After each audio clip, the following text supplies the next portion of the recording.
여러분, 요즘 미국 주식 시장을 보고 있으면 이게 뭐라고 이야기해야 되나요? 뭐 악재가 터지면 터질수록 오히려 말입니다. 터질라면 터져라. 예, 나는 상관하지 않는다. 뭐 그런 생각이 들 정도로 계속 오르고 있습니다. 여러분, 오늘도 악재가 터졌거든요. 여러분 이거 한번 보세요. 이거 6월 개인 소비 지출 가격 지수입니다. 6.8%나 올랐습니다. 개인 소비 지출 가격 지수는 쉽게 말하면 개인이 소비하는데 얼마나 많이 지출했느냐를 나타내는 지표입니다. 그런데 6.8%가 올랐다는 것은 그만큼 지출을 많이 했다는 거예요. 이 말은 물가가 그만큼 올랐다는 뜻도 됩니다. 그래서 미국의 중앙은행인 연방준비제도도 PCE 가격 지수를 굉장히 선호합니다. 개인 소비 지출 가격 지수를 굉장히 선호해요. 여기에 따라서 말입니다. 금리를 올렸다 내렸다 한다고 이야기할 정도거든요. 그런데 6.8%라는 숫자는 여러분 굉장히 높은 숫자예요. 지난 3월에 6.6%를 도착한 적이 있거든요. 그때가 40년 만에 최대폭 상승이라고 이야기했습니다. 그런데 6.6%가 아니라 6.8%라는 것은요. 40년 만에 최고치보다가 더 많이 올랐다는 거예요. 0.2%포인트가 올랐잖아요. 시장의 전망치보다도 월등하게 많이 올랐습니다. 결국 말입니다. 미국은 지금 지속적으로 금리를 올렸지만 물가는 안 잡힌다. 이렇게 이야기할 수 있는 건가요? 지금 그렇게 보입니다. 지금 그렇게 보입니다. 그만큼 말입니다. 예상했던 것보다가 지금 물가가 안 잡히고 있다는 이야기예요. 여기에다가 말입니다. 근원물가지수라고 있습니다. 근원물가지수. 근원물가지수라는 것은요. 여러분 이게 계절적인 요소를 빼버리고요. 계절적인 요소가 들은 게 농산물 같은 거죠.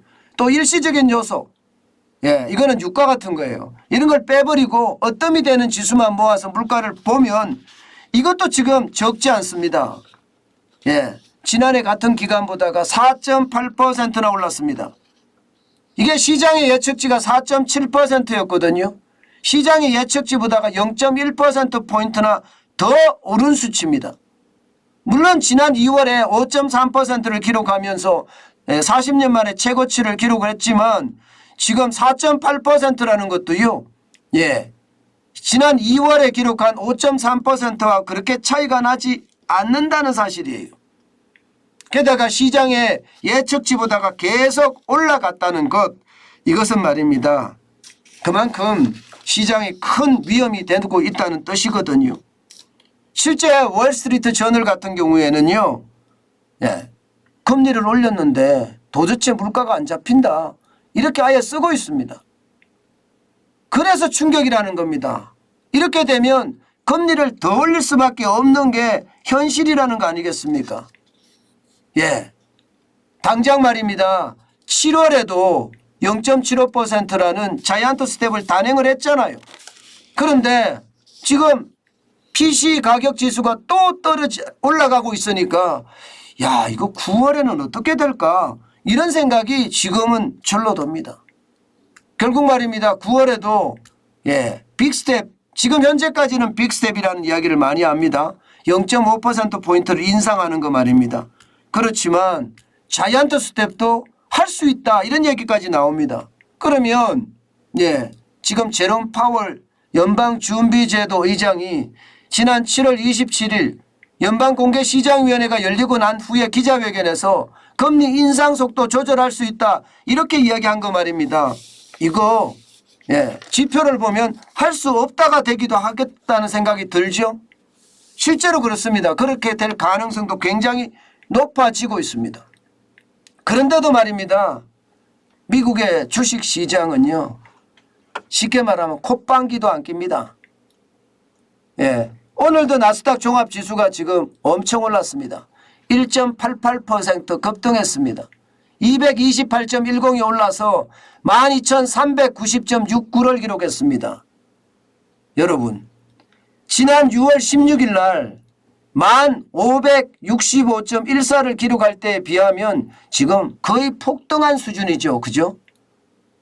엄청나게 올랐습니다. 지난 3개월 사이에 지난 5월 4일 날 12,985.01을 기록했을 때만큼 지금 올라가고 있는 겁니다. 나스닥이 올라가는 것은 여러분 시장에 악재든 뭐든 필요 없다. 그냥 올라가겠다. 이런 성결인가요? 아무리 그래도 말입니다. 악재가 연일 계속 터지는데도 말입니다. 계속 올라가고 있다는 사실은 아마 제닌 옐린이나 혹은 제롬 파월 심지어 조 바이든 대통령까지 경기 침체가 아니라 둔하다 이렇게 이야기하는 것이 시장에 지금 먹히고 있다는 것 아닐까 저는 그렇게 보거든요. 그런데 여러분 결국 말입니다. 금리는 올라갈 거예요. 올라가면 그만큼 시장에는 부담이 될 수밖에 없고 내가 이자를 막상 내기 시작하면 돈을 덜 쓸 수밖에 없는 게 현실이 될 겁니다. 다우산업지수도 실제로는 올랐어요. 오늘도 0.97%가 올라서 315.50을 기록했습니다. 32,845.13을 기록을 했는데 지난 6월 27일 3만이 깨졌었잖아요. 29,653.29를 기록한 데에 비하면 폭등이에요. 지난 5월 4일에 34,117.74를 기록한 것에 비하면 지금 다우산업은 계속 올라가겠다 이런 생각이 들죠. 그래서 시장에서는요 이제 바닥이 아닌가 뭐 그런 이야기가 솔솔 나오고 있기도 해요. 그래서 여러분들 인터넷에 보면 미국 주식시장 바닥론 하면서 계속 기사들이 쏟아지고 있습니다. 그런데 과연 그럴까요? 과연 금리가 이렇게 올라가는데 물가는 지금 잠잠하지 않은데 미국의 GDP 성장률은 계속 마이너스로 빠지고 있는데 저는 결국 말입니다.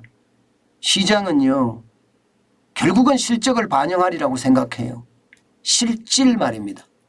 거품이 아니라 화려한 말잔치를 믿는 것이 아니라 진실을 믿는 거예요.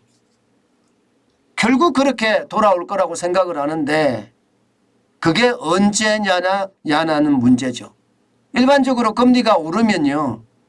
이게 피부로 느끼는 시간이 적어도 6개월 정도는 걸린다고 이야기합니다. 일반적으로 말입니다.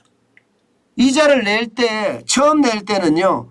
100만 원이 이게 120만 원이 되면 뭐 20만 원쯤이야 이렇게 생각한다는 거예요.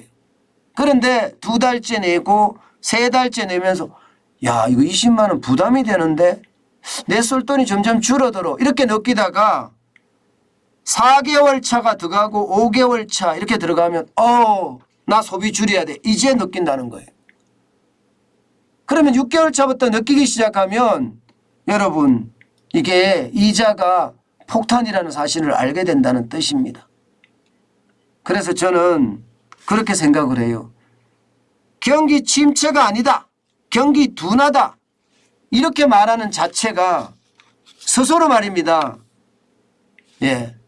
경기 둔화도 아니고 경기 침체도 아니고 경제 위기를 부르지 않을까. 저는 그런 걱정까지 해봅니다.